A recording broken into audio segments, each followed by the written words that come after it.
Warning! Kinda Murdery contains adult themes, explicit language, and descriptions of violence. It is not suitable for anyone, and we recommend you stop listening now. True crime with a dash of the paranormal, the garish, the strange, and the darkly comic. I'm Zevin Odelberg, and you've found your way to Kinda Murdery, a place that means more than just murder. It's my very own pocket dimension, home to a curated collection of bizarre and compelling stories, the unsolved, the unsettling, and the unbelievable. I cover it all, just so long as it's kinda murdery.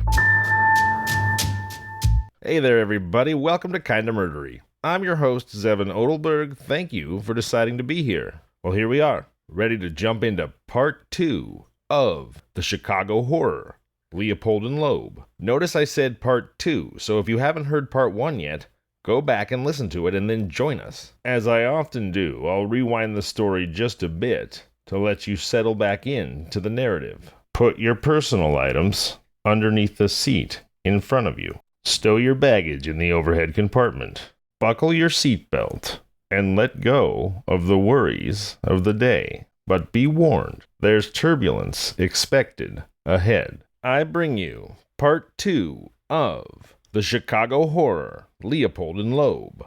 Kinda Murdery starts now.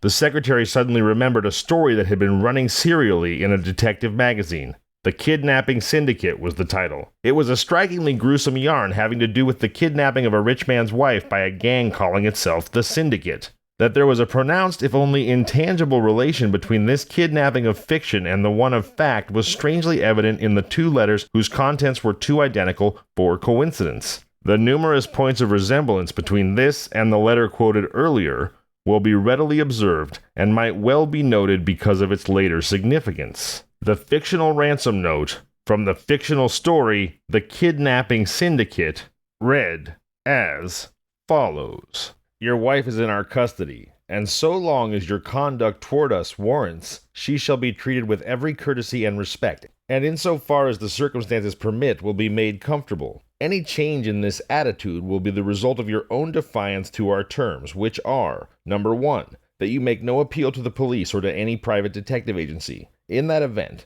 the amount stated below is automatically doubled, and let us assure you it will avail you nothing and only bring great anguish to yourself and your wife. Upon receipt of $50,000 in bills of $10 and $20 denominations delivered at the time and place under the conditions you will receive later, Mrs. Griswold will be returned to you within a few hours thereafter. Acceptance of these terms are to be conveyed to us as follows. You will leave your house tomorrow morning wearing a white carnation on the lapel of your coat, and wear it all day. Following this, we shall send you further instructions as to how, when, and where the money shall be paid. Signed, The Kidnapping Syndicate. When the kidnappers of Robert Franks are captured, said Chief Hughes after comparing the notes, a copy of that magazine, or that particular page in the magazine, will be found on their property or person. Insomuch as the point about the finding of the magazine was not conceived in the conventional police element, so to speak, Chief Hughes was a prophet with honor in a foreign realm. However, later developments which brought up successive contradictions of the chief's reconstruction of the crime deflated confidence that the kidnappers would ever be captured and substantiated,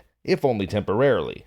But this was not because of incompetence or negligence on the part of the police. This was, after all, the crime of the century. Satisfied that they'd gotten all out of the letter that their eyes could see and their brains could detect, the police solicited the aid of science to give the letter a last microscopic examination for what further clues it might have held. An expert employed by the Royal Typewriter Company, H.P. Sutton, was engaged by the police to study it with the view of determining the make of the machine used to type it. After a few hours of research, Mr. Sutton reported on the typographical clues. He asserted that it was written on an Underwood machine. Another expert later declared a Corona was used. The various light and heavy impressions of the type letters revealed that the writer was an inexperienced typist. Here was Mr. Sutton, the expert's commentary. The letter was typed by the four-finger process, Mr. Sutton stated. When the touch system is used, the impressions are uniformly heavy or light, never both. In this case, the tendency for the writer was to hit some keys harder than others. In many instances, the keys made such depressions as to almost perforate the paper.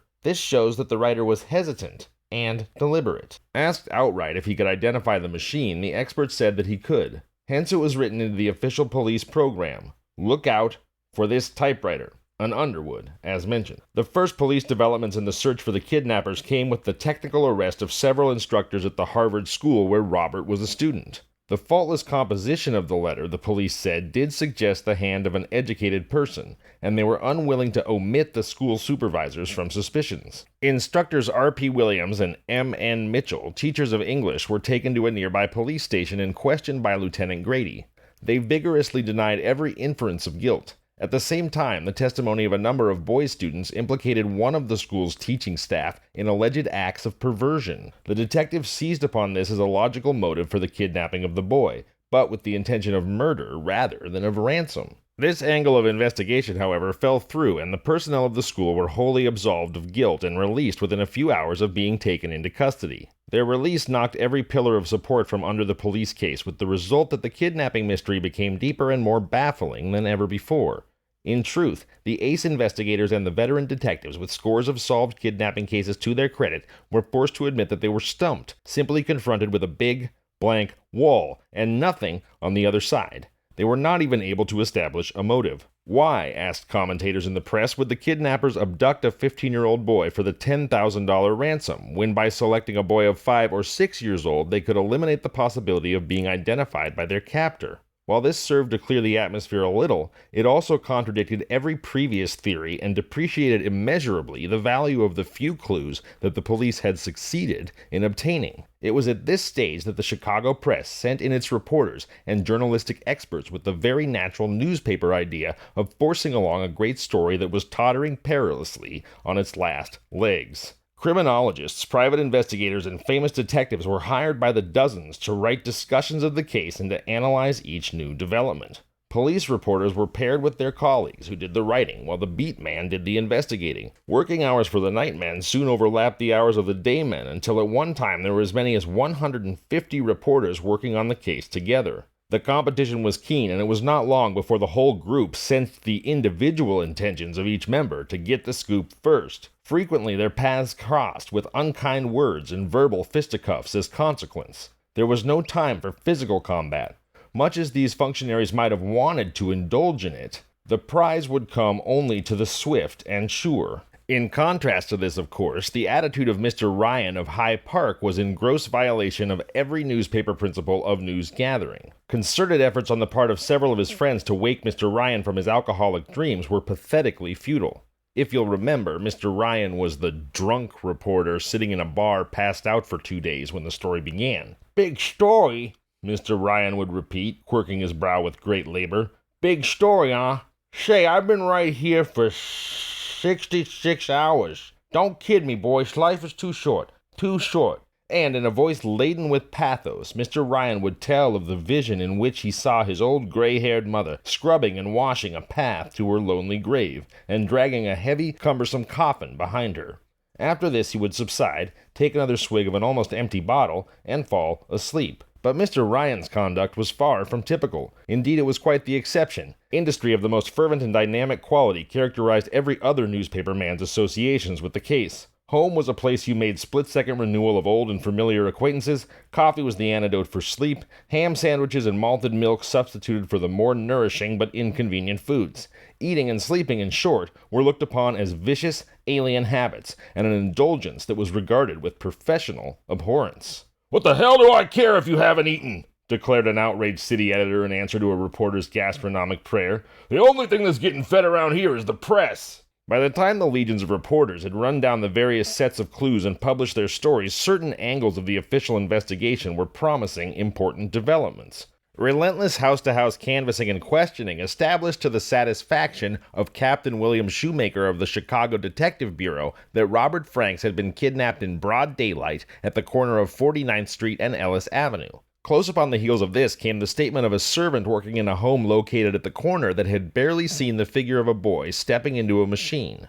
A peculiar angle of vision prevented her from seeing what type of car it was, or from noting the size or age of the boy, she said. Her disclosure gave rise to the assumption that Robert had been lured away by someone who knew him, and whom the boy knew as well. A sage wrote many years ago that out of every human chaos arises a genius to be the valiant hero of the situation. Whether it's a national conflict or a crisis at an Irish wake, Xerxes or Officer Moriarty will surely appear in the guise of the goddess of victory or peace and bring solid order out of hopeless chaos. Such a genius was sorely needed in this, the most trying hour of the investigation into the terrifying kidnapping of a rich man's son. And then the genius came. Or rather, they did, in the persons of an Irish and a Jewish cub reporter on the staff of the Chicago Daily News.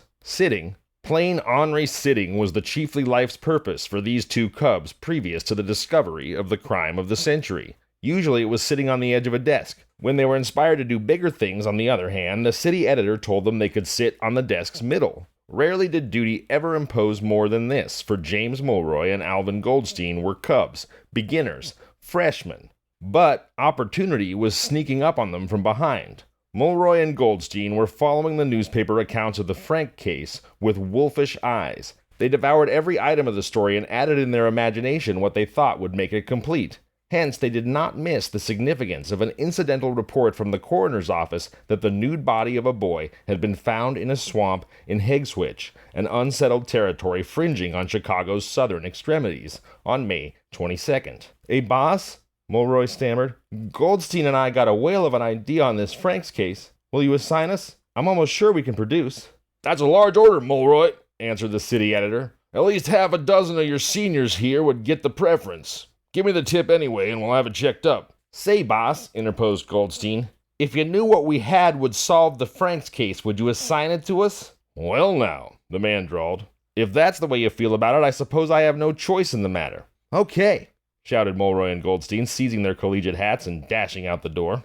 O'Connor and Goldberg, as the two cubs were henceforth addressed by the editor, hailed a cab and directed the driver to the home of Mr. Frank's brother-in-law. In a few moments, the relative was riding beside them on the way to an undertaking establishment in South Chicago. "You think the body is that of Robert?" asked Robert's uncle, the brother of Mrs. Franks. "The police description of Robert and the coroner's description of the body tally so well that we can't get it off our minds," responded Mulroy. It was a forbidding scene in the dismal undertaker's morgue. Gathered around a clothed form stretched on a slab were the two reporters, nervous with excitement, the uncle of Robert Franks, fearful, apprehensive, and the policeman and the undertaker. The sheet was thrown back to reveal a spectacle that caused every watcher to gasp and shudder. And we'll find out just what that spectacle was after the break.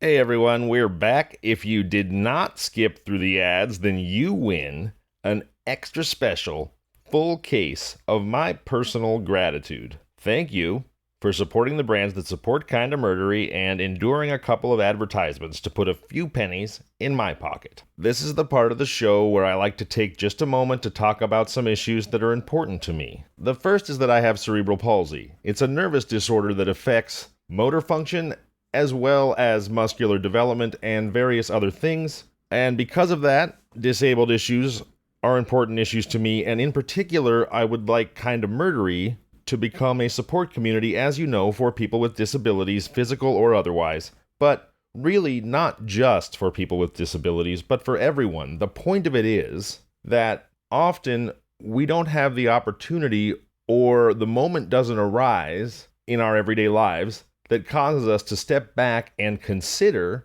the life that others are living that may be different than ours. And that's not something that we can be blamed for, but it does mean that very often the struggles of other people don't seem real to us. Sometimes those people don't even seem real. And I think that can create, especially in the world that we're in today with such sensory and media saturation, at times a deficit of empathy, if you will. A deficit of empathy is certainly something that true crime podcasters get accused of. Sometimes I actually feel like I feel everything too much, that it's all just a little bit too loud, bright, and painful. And as strange as it may seem, getting lost in stories of pain and struggle that are not my own feels somehow therapeutic. I don't know if any of you guys feel that way too. If you do, I would love it if you shared it with me, kindamurdery@gmail.com. In general, I would love it if you shared your stories with me. And we can keep it between us if you'd like, or I can share it with the audience, and hopefully we can continue to build this community and work towards understanding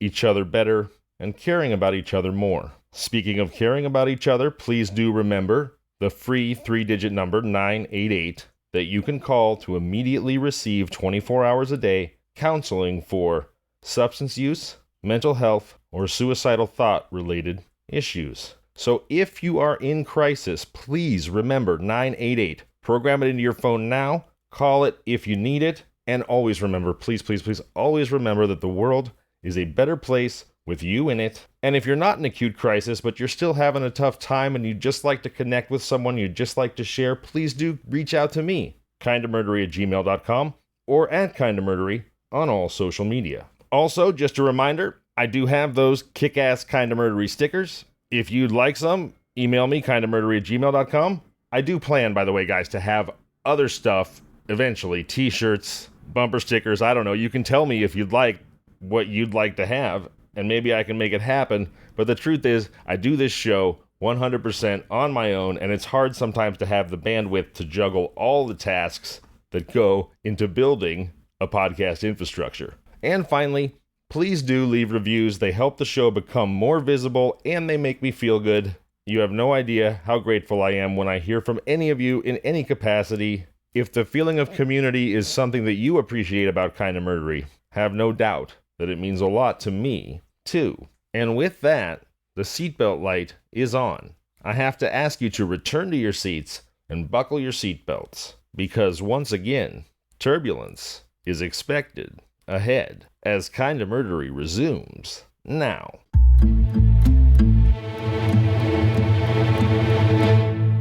Gathered around a clothed form stretched on a slab were the two reporters, nervous with excitement, the uncle of Robert Franks, fearful, apprehensive, and the policeman and the undertaker. The sheet was thrown back to reveal a spectacle that caused every watcher to gasp and shudder. The body was caked with hard mud, and the face was nearly indistinguishable, but not quite. The uncle leaned over, peered closely.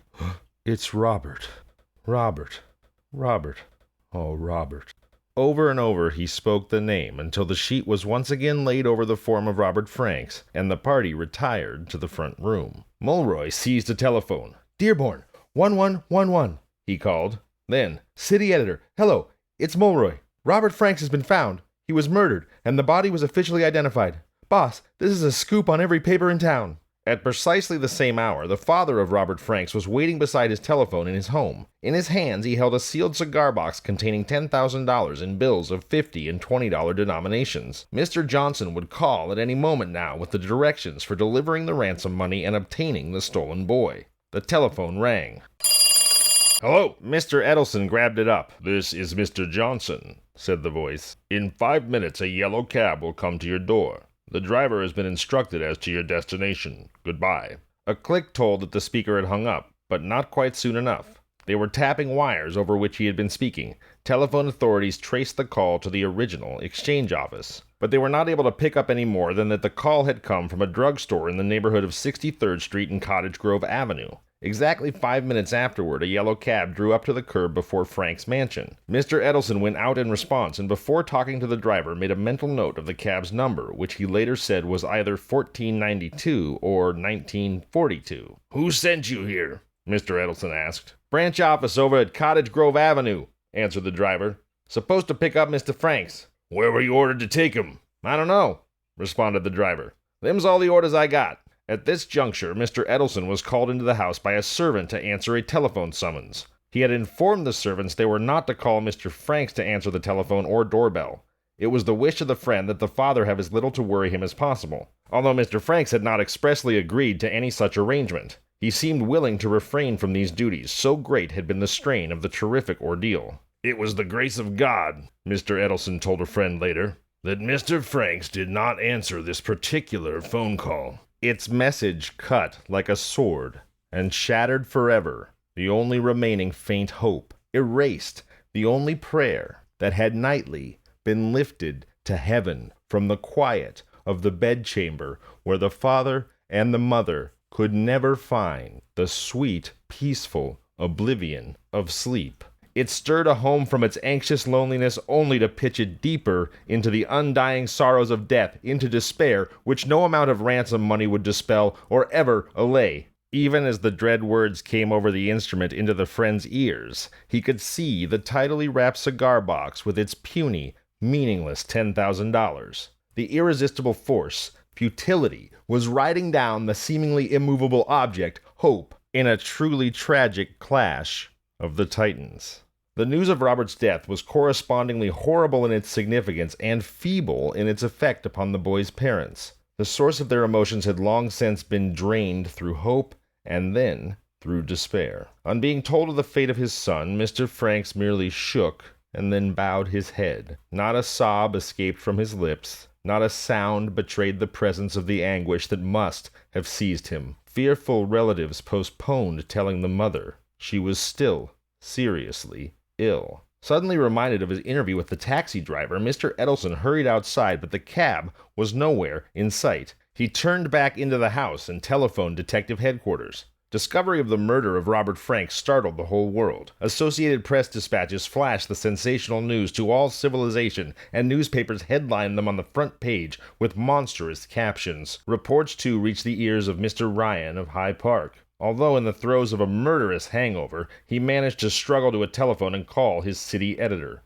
On being connected, he was sharply informed that no such person as Mr. Ryan worked for the city press, and that if he came into the office, the city editor would be obliged to kick him down the stairs. Others, however, were leaving off where Ryan had just begun. Scores of them were racing to the scene of the finding of the boy's mutilated body, while an almost equal number of photographers followed on their trail. Mulroy and Goldstein had already been upon the scene and were interrogating a handful of curious spectators who happened to be by when a railroad laborer espied the dead body. The present theater of events constituted no more than a wide expanse of swamp and weed, which could only be approached from the beaten path by way of a railroad embankment. There was a small path which led from the rails to a wood culvert stretched across a small stream. The body of Robert had been stuffed under the culvert. The finder of the body stated that it was so lodged that half the body, which was not submerged in water, was jammed securely against the culvert's bottom at the point where the culvert joined the stream's bank. So inaccessible was the place, and so well hidden was the body, that all who were gathered there agreed that its finding was some determined act of Providence. The two reporters lost no time in joining detectives from the nearest police station in a minute examination of the territory for possible clues. Sleuth-inclined spectators also lent a hand, so that a fair-sized congregation of policemen, civilians, and reporters were engaged in the hunt. One civilian, Paul Korff, caught sight of a gleaming object lying in the mud under the culvert. Mulroy was standing near when Korff leaned down to study the object.